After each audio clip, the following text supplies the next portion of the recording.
Ito na nga mga idol. Dito ngayon ay mabubutas na tayo. Makikita niyo kung gaano kahirap. At nakabalot yung aking kamay. Kung tawagin dito sa amin ay kumingking or kingking. Na grabing sakit. Sobrang sakit mga idol. Pero patuloy lang, laban lang. Kasi nga dati pinakukuha tayo ng mga benepisyo, hindi natin pinapakialaman kasi wala rin tayong alam na ganun pala, malaking tulong pala yun sa atin. Kung nakakuha man lang sana tayo ng benepisyo mga idol, so makakapagpahinga tayo ng 1 month at sigurado ako gagaling to bago magtrabaho. Pero dahil wala tayong benepisyo mga idol, ito yung nangyayari na pipilitan tayong magtrabaho kahit may nararamdaman tayo.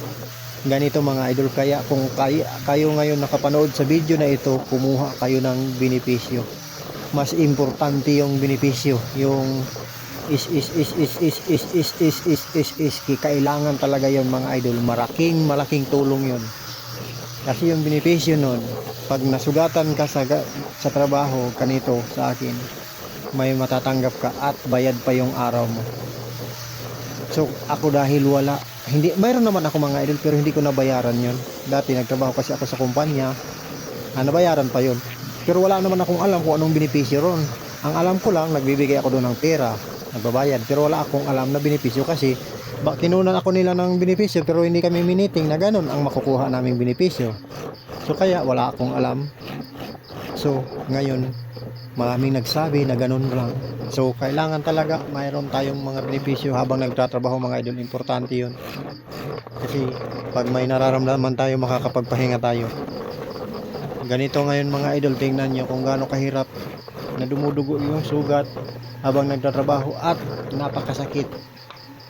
Kaya yan, napilitan lang tayo mga idol kasi nga wala tayong benepisyo. At kung matutulog tayo palagi, magpapahinga, walang makakain mga idol. Ganyan ang buhay.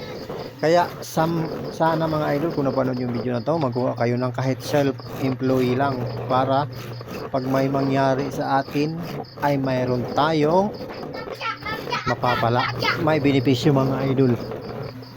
Kaya yan, nasasabi ko sa inyo mga idol, yan ang gawin nyo.